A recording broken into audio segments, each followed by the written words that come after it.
बोलो श्री गिरिराज श्री बालकृष्ण लाल की जय। श्री भागवत भगवान की जय।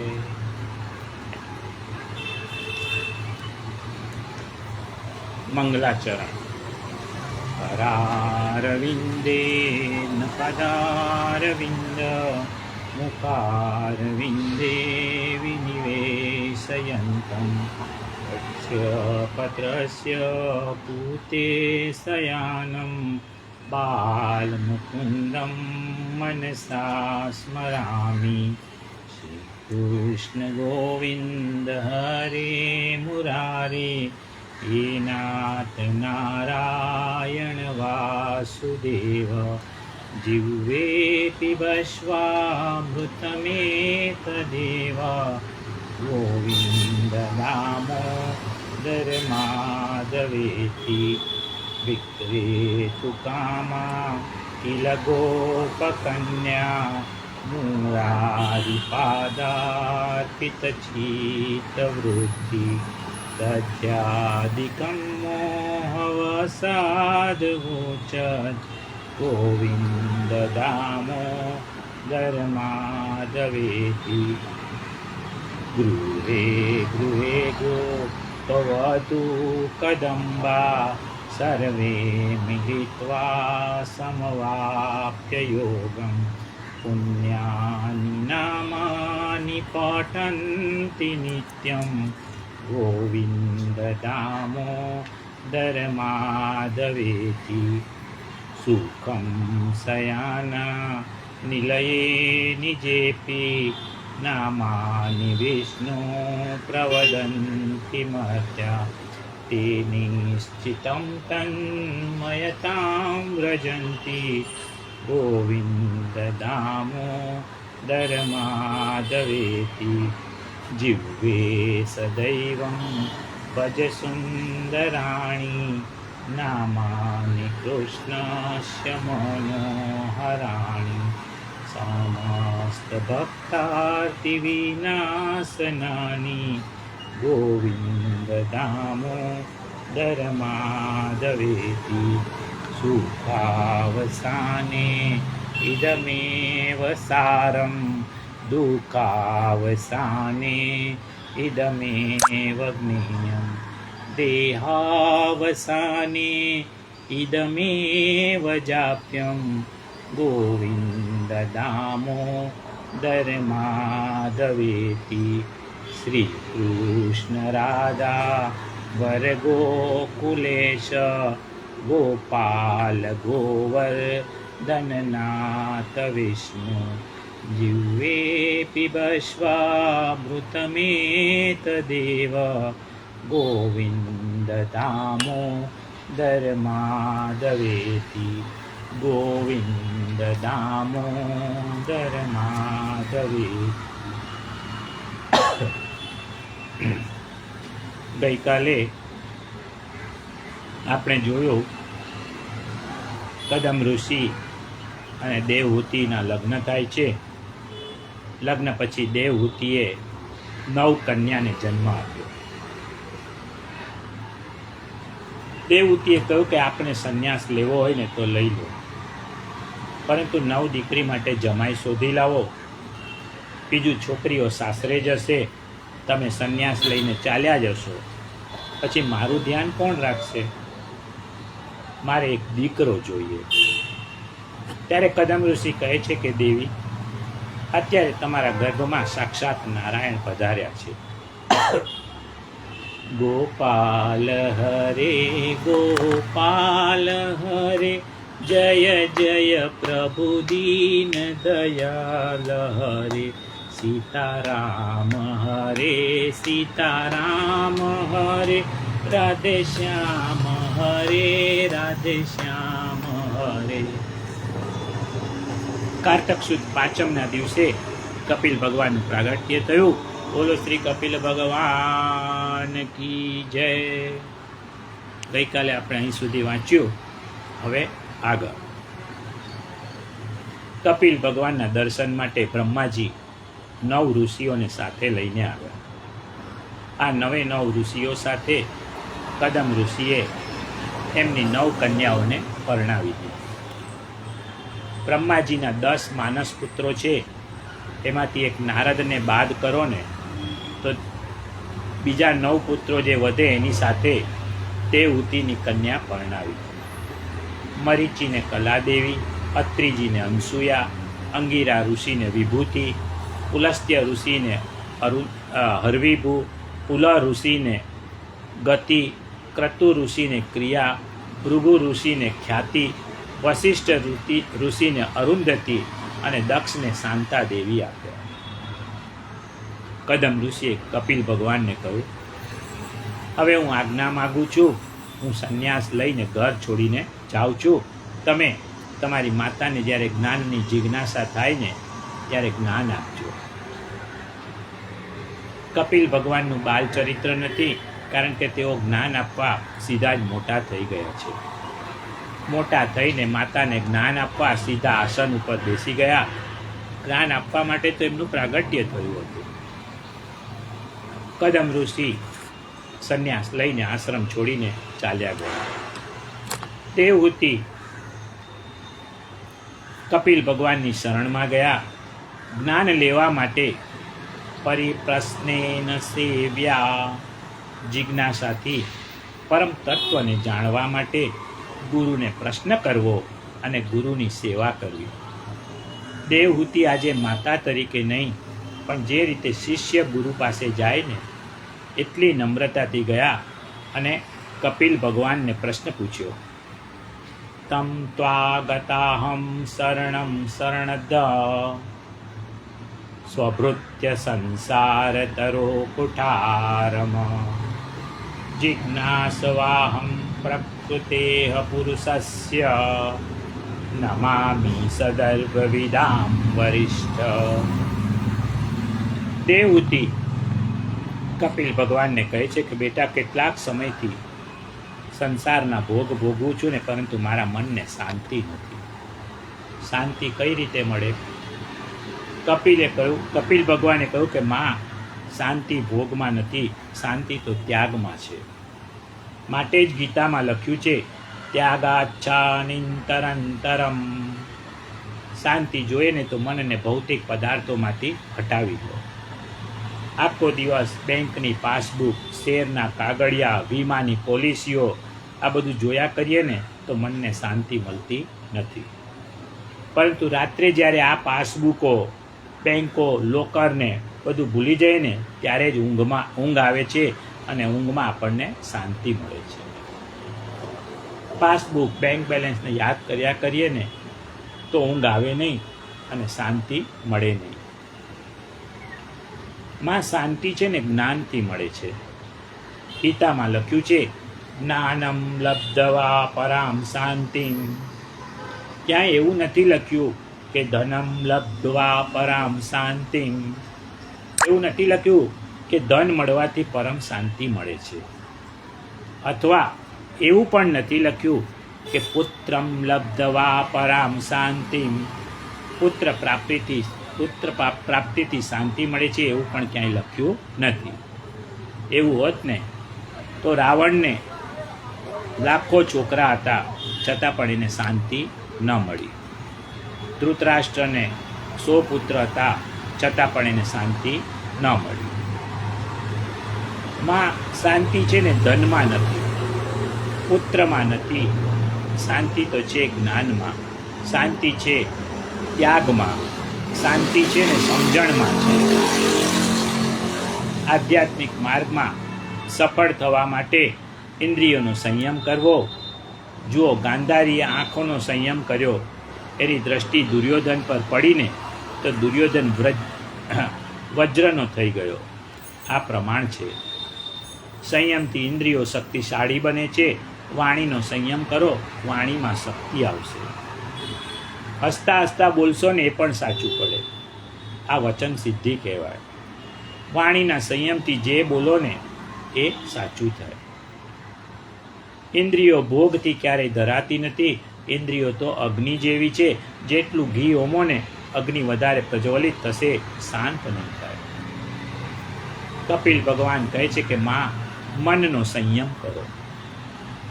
ચેત ખલવશ્ય બંધાય મુક્તયે ચાત્મનો મતન ગુણેશુ સક્તમ બંધાય રતમ વાપુસી મુક્તયે. મનને મુઠ્ઠીમાં લઈને ફરે ને એ મહાન છે. જે મનની મુઠ્ઠીમાં આવી જાય ને એ તો મામૂલી છે. મનનો ભરોસો કરાય નહીં.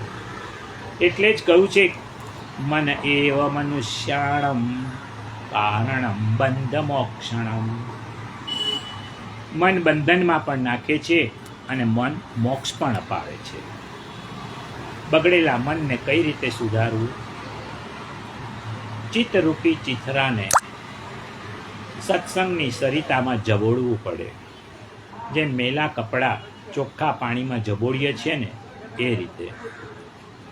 તુલસીદાસજીએ કહ્યું છે, એક ઘડો છે, એને 9 છિદ્રો છે.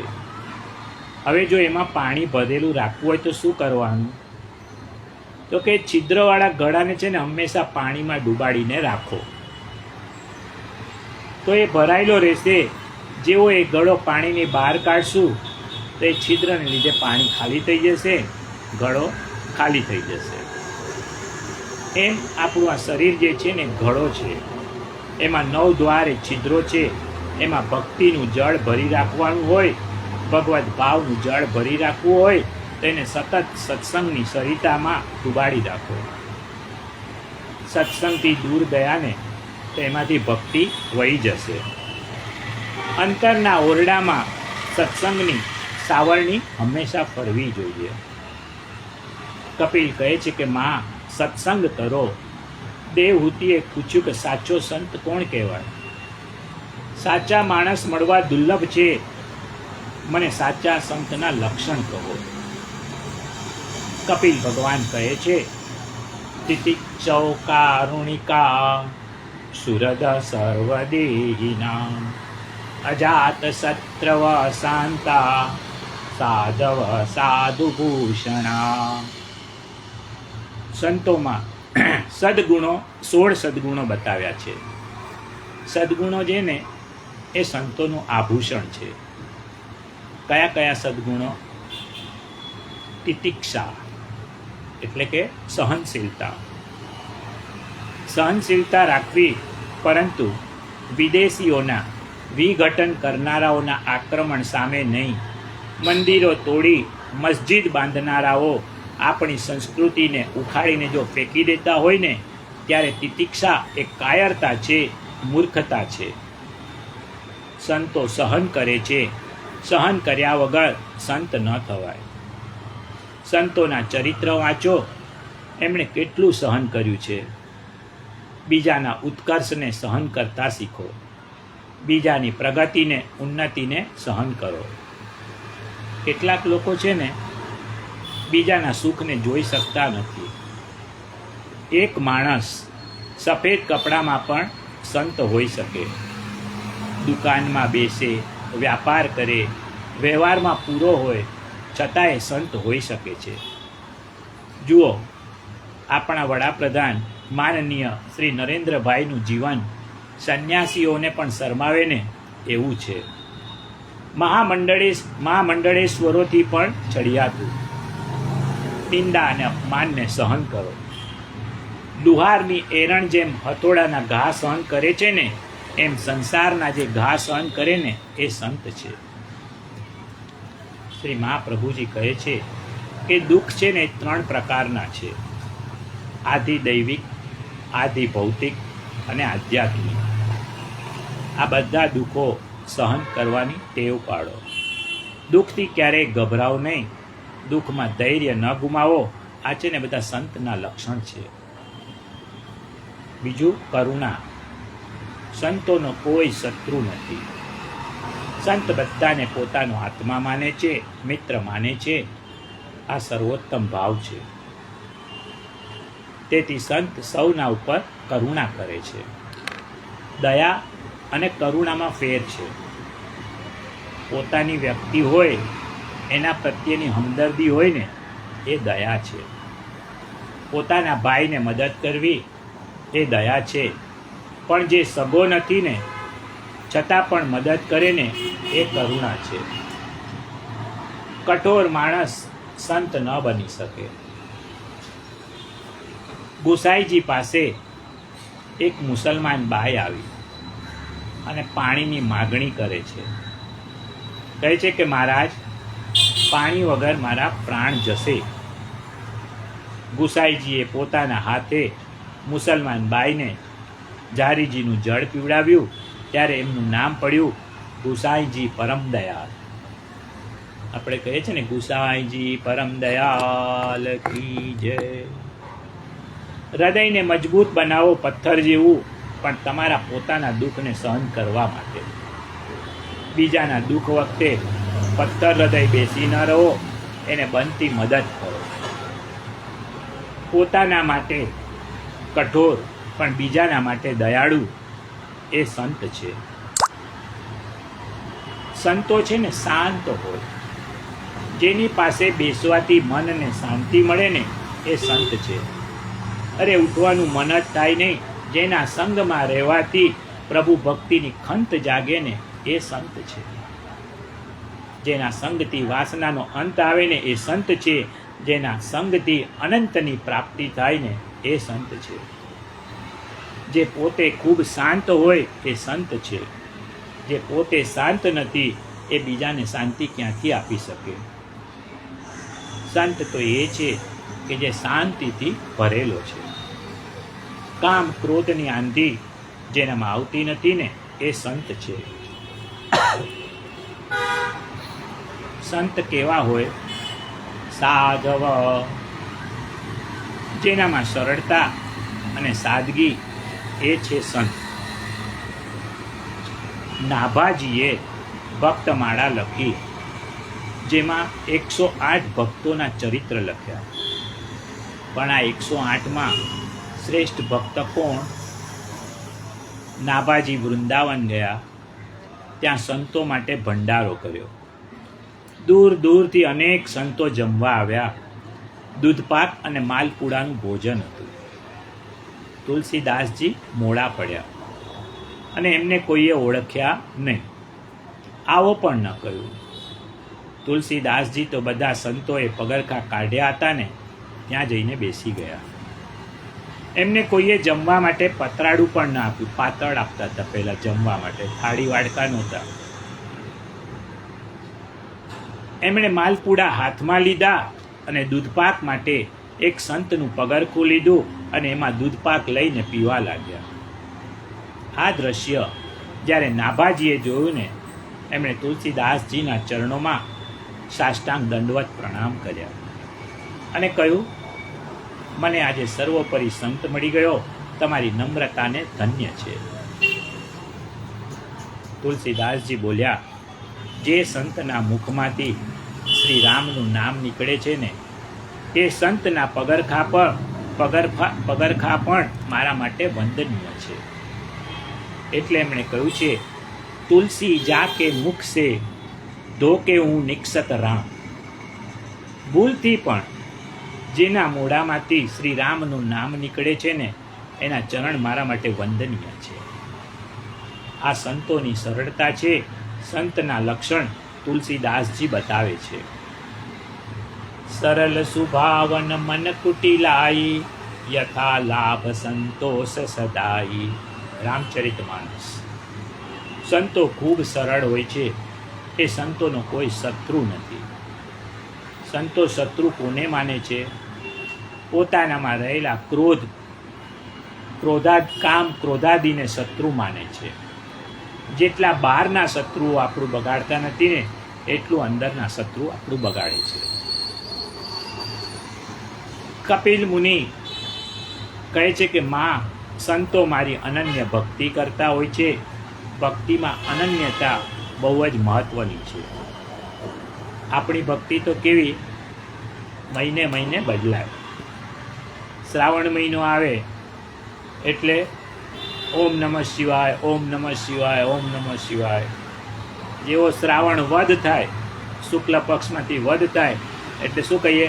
અરે નંદ ઘેરા નંદ ભયો, જય કનૈયા લાલ કી.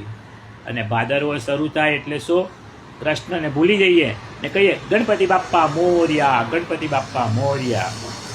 વળી પાછો આસો મહિનો આવે એટલે ગણપતિનું અને એમની ભક્તિનું પણ આપણે વિસર્જન કરી અને શું કહીએ?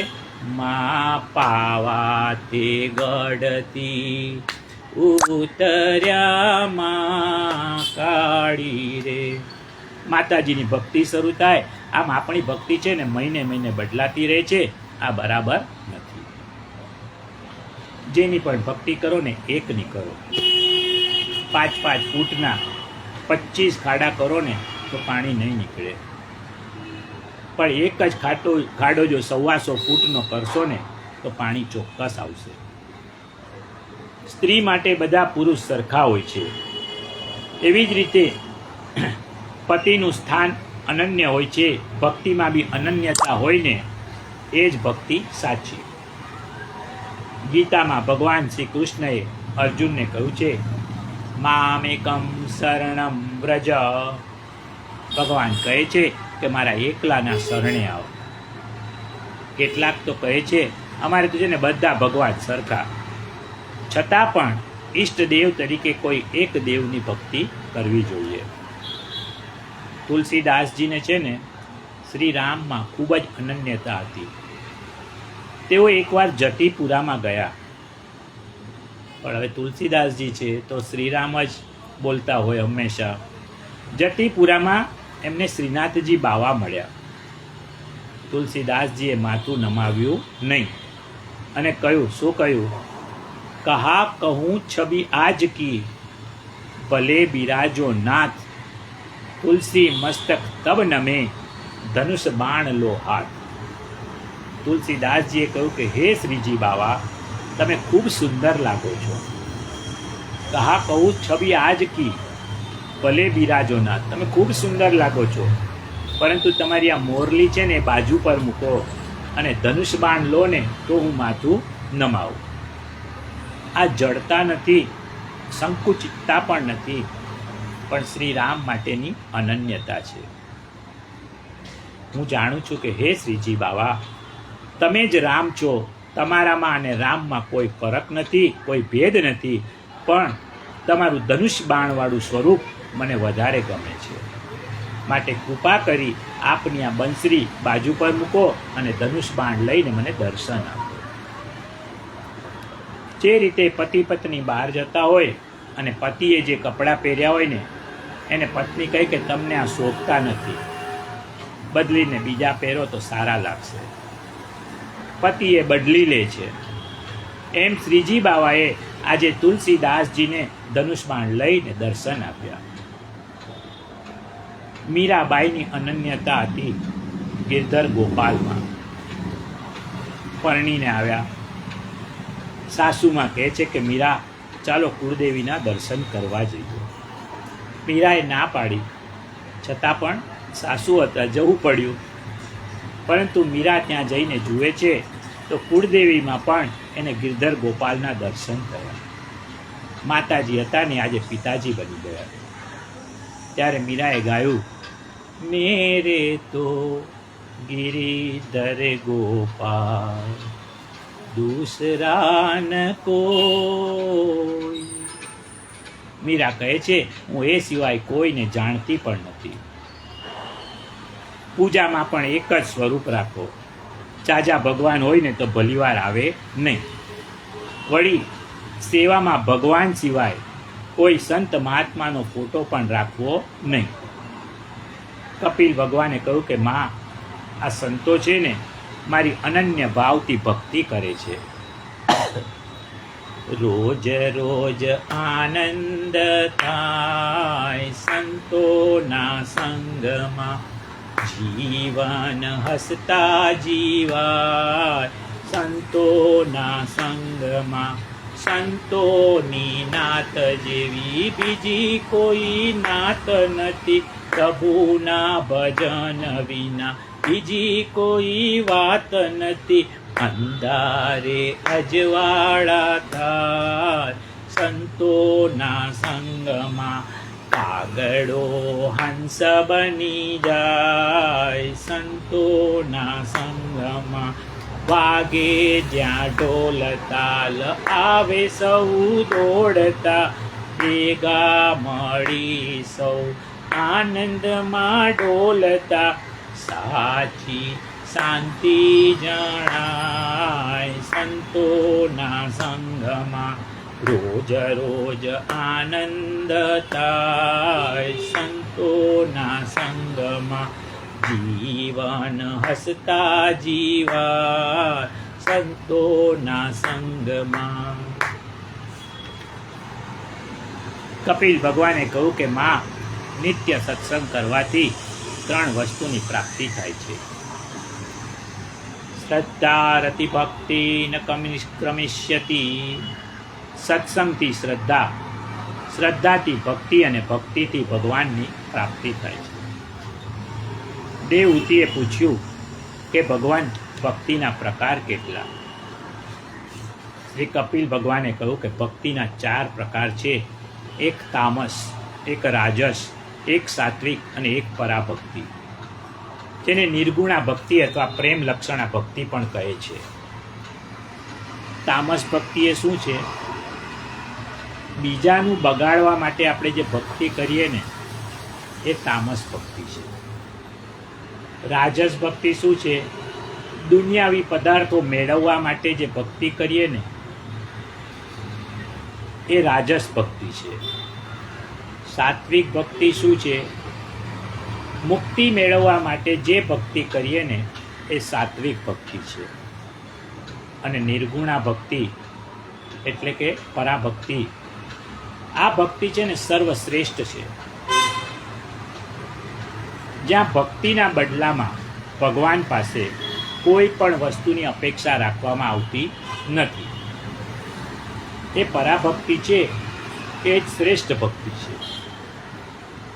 ભગવાન કહે છે કે ભક્તોને હું સામે ચાલીને માગવાનું કહું છું, તો પણ ભક્તો મારા સિવાય મારી પાસે કાંઈ માગતા નથી. વૃંદાવનમાં એક હિત હરિવંશરાય થયા, જેમણે રાધા વલ્લભ સંપ્રદાયની સ્થાપના કરી. એ હિત હરિવંશરાયજી પર ઠાકોરજી પ્રસન્ન થયા. રાધાજી એમને કહ્યું, તમે કંઈક માગો, તમે માગશો ને એ હું આપીશ. તમે કહો તો હું તમને વેદોનું જ્ઞાન આપું. હિત હરિવંશરાયે કહ્યું કે માં, તમે મળી ગયા પછી આ વેદોના ભારને માથે રાખીને શું કરવાનું? રાધેજી કહે છે કે તમે કહો તો સંસારના ભોગ આપું, તમે કહો તો મોક્ષ આપું. ત્યારે પણ હિત હરિવંશરાય રાધાજીને કહે છે કે માં, મારે કાંઈ ન જોઈએ. રાધે રાણીએ કહ્યું કે અરે કાંઈક તો માગો, જેથી મને સંતોષ થાય. ત્યારે હિત હરિવંશરાય માગે છે, રાધે तेरे चरणों की जरा धूल ही मिल जाए, जरा धूल ही मिल जाए. श्यामा तेरे चरणों की जरा धूल ही मिल जाए, जरा धूल ही मिल जाए. હે રાધે, તારા ચરણોની થોડી ધૂળ મળી જાય ને તો પણ બસ, મારે બીજું કશું જોઈતું નથી. રાધાએ કહ્યું કે મારા ચરણની ધૂળ તો તમને મળેલી જ છે, કંઈક બીજું માગો. ત્યારે શું માગે છે? सुनता हूँ तेरी कृपा दिन रात बरसती है, सुनता हूँ तेरी कृपा दिन रात बरसती है. एक बूंद जो मिल जाए मोहन का दरस पाए. श्यामा तेरे चरणों की जरा धूल सी मिल जाए. राधे, इस जीवन की बस इतनी तमन्ना है, तुम सामने हो और मेरे प्राण निकल जाए. श्यामा तेरे चरणों की जरा धूल ही मिल जाए. હિત હરિવંશરાય કહે છે કે હે કિશોરીજી, માગવામાં આપની કૃપા માગું છું. તમારી કૃપાની જ્યારે વૃષ્ટિ થઈ રહી છે ને, એનું અગર એક બૂંદ પણ મને મળી જાય ને તો મને રાસ લીલામાં પ્રવેશ મળી જાય. આ છે ને નિષ્કામ ભક્તિ છે. જેમાં ભક્ત ભગવાન પાસે ભગવાન સિવાય કશું જ માગતો નથી, એ શ્રેષ્ઠ ભક્તિ છે. કે મને તો તું જ જોઈએ છે, મારે બીજું કાંઈ નથી જોઈતું. કપિલ ભગવાન કહે છે કે માં, જે ભક્તની આવી પરાભક્તિ સિદ્ધ થાય છે ને, હું એની પાછળ પાછળ ફરું છું. કારણ કે એ ભક્તની ચરણરજ જો મારા ઉપર પડે તો હું પાવન થઈ જાઉં. કપિલ ભગવાને દેવહૂતિને અષ્ટાંગ યોગ, સાંખ્ય યોગનો ઉપદેશ આપ્યો અને કહ્યું કે માં, જે મનુષ્ય જન્મ લઈ અને ભગવાનની ભક્તિ નથી કરતા ને, એને અંત સમયે બે પુરુષ લેવા આવે છે. એક છે પાપ પુરુષ ને બીજો પુણ્ય પુરુષ. પુણ્ય પુરુષ પણ જીવને સજા કરે છે. કેમ? કે છે કે તને પુણ્ય થઈ શકે એવું શરીર રૂપી સાધન મેં આપ્યું, છતાં બી તે પુણ્ય ન કર્યું, એની સજા ભોગવવી પડશે. જીવ પાપ કરે એની તો સજા થાય જ છે, પરંતુ પુણ્ય ન કરે ને એની પણ સજા છે. ભગવાને કેટલું સુંદર શરીર આપ્યું છે, છતાં બી પુણ્ય ન કરીએ ને તો સજા થાય. જે માણસ ભક્તિ નથી કરતો ને, એને અંત સમયે યમદૂતો પકડી જાય છે અને જીવને કર્મ પ્રમાણે અલગ અલગ નરકોની યાતના ભોગવવી પડે છે. એક નરક એવું છે કે જેમાં જીવાત્માને ગરમા ગરમ રેતી પર ચલાવે છે. જો ચાલવાની ના પાડે તો યમદૂતો એના ગળામાં ફાંસો નાખી અને ગરમ ગરમ રેતીમાં ઘસડે છે. એક નરક એવું છે કે જેમાં ખાવામાં વિષ્ટા અને તરસ લાગે તો ગરમ તેલ આપવામાં આવે છે. એક નરક એવું છે કે જેમાં જીવાત્માને ગરમ ઉકળતા તેલમાં જ નાખી દે છે. એક નરક એવું છે કે એમાં જીવાત્માને લાકડાને જેમ કરવતથી ચીરવામાં આવે છે ને, એમ જીવાત્માને ચીરી નાખે છે. માં, પાપી માણસ આવા અનેક નરકોની યાતના પૂરી કરી જ્યાં જન્મે ને ત્યાં ખૂબ ગરીબી હોય, શરીર કદરૂપું હોય અને અનેક પ્રકારના રોગોથી પીડાગ્રસ્ત હોય. જુઓ, એક જ સમયે બે બાળકનો એક જ જગ્યામાં, લોકેશનમાં જન્મ થાય છે. એકનો ફૂટપાથ ઉપર થાય છે અને બીજાનો એક ધનાઢ્ય શેઠને ત્યાં મહેલમાં. જે બાળક ધનવાનને ઘેરે જન્મ્યું છે ને, એ જ સમય છે, એ જ અક્ષાંશ છે, એ જ રેખાંશ છે. કેમ? તો કે લોકેશન એક જ છે. જે બાળક ધનવાનના ઘરે જન્મ્યું છે ને, એના જન્મ નિમિત્તે લાખો રૂપિયા ખર્ચીને મોટો ઉત્સવ થાય છે. એ બાળક જન્મતાની સાથે જ લાખો કરોડોની સંપત્તિનો માલિક બની જાય છે. ત્યારે ફૂટપાથવાળા બાળકને પીવા માટે દૂધ પણ નથી, દવા નથી, અરે શરીર ઢાંકવા માટે કપડું પણ નથી. જુઓ, બંને જન્મીને કોઈ સત્કર્મ તો કર્યું નથી, છતાં આમ કેમ?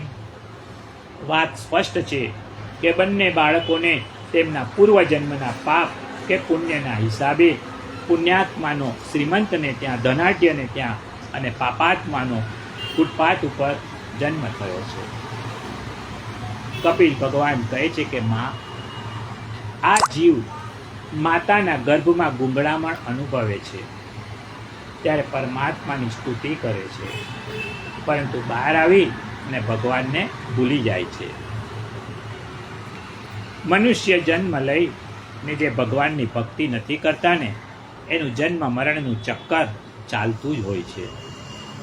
પુનરપી જનનમ પુનરપી મરણમ, પુનરપી જનની જઠરે શયનમ, ઇહ સંસારે ખલુ દુસ્તારે કૃપયા પારે પાહી મોરારે. ભજ ગોવિંદમ ભજ ગોવિંદમ ભજ ગોવિંદમ ભજ ગોવિંદમ. અને કબીરજી કહે છે, इस तन धन की कौन कढ़ाई, इस तन धन की कौन बढ़ाई, देखत नयन में मिट्टी मिलाई. इस तन धन की कौन बढ़ाई, देखत नयन में मिट्टी मिलाई. हाड़ जले जैसे लकड़ी की मूली, हाड़ जले जैसे लकड़ी की मूली, बाल जले जैसे घास की पूली. अपने खातिर महल बनाया, खुद ही जाकर जंगल में सोया। कहत कबीरा सुनो भाई साधु, आप मुए फिर डूब गई दुनिया। भज गोविंदम भज गोविंदम ભજ ગોવિંદમ ભજ ગોવિંદમ.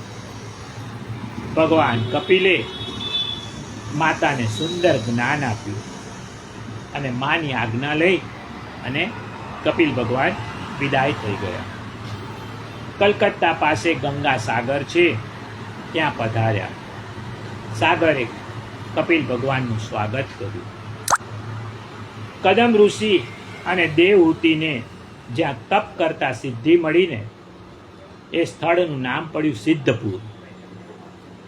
અહીં યોગ કરતા કરતા દેવહૂતિનું શરીર ઓગળી ગયું. ભગવાન શ્રી કૃષ્ણએ ગીતામાં કહ્યું છે કે સિદ્ધોહમ કપિલો મુનિ. કપિલ મુનિ સ્વયં સિદ્ધ હતા. આ ભગવાન કપિલ અને એમની માતા દેવહૂતિ વચ્ચેનો સંવાદ જે આપણે અત્યારે સાંભળ્યો એ કપિલ ગીતા છે. અને જે એનું પાઠન કરશે ને એની ભક્તિ દ્રઢ થશે. શ્રીમદ ભાગવત રસસુધાના 3જા સ્કંદનું વાક્મય પુષ્પ શ્રીજી બાવાના ચરણોમાં અર્પણ કરું છું. 3ય સ્કંદ સમાપ્ત. શ્રી કૃષ્ણાર્પણમસ્તુ. 3જા સ્કંદની સમાપ્તિ થઈ. આજે આપણે અહીં સત્રને વિરામ આપશું. આવતીકાલે સ્કંદ 4થી વાંચવાનું ચાલુ કરશું. ત્યાં સુધી સર્વને જય શ્રી કૃષ્ણ, જય શ્રી કૃષ્ણ, જય શ્રી કૃષ્ણ.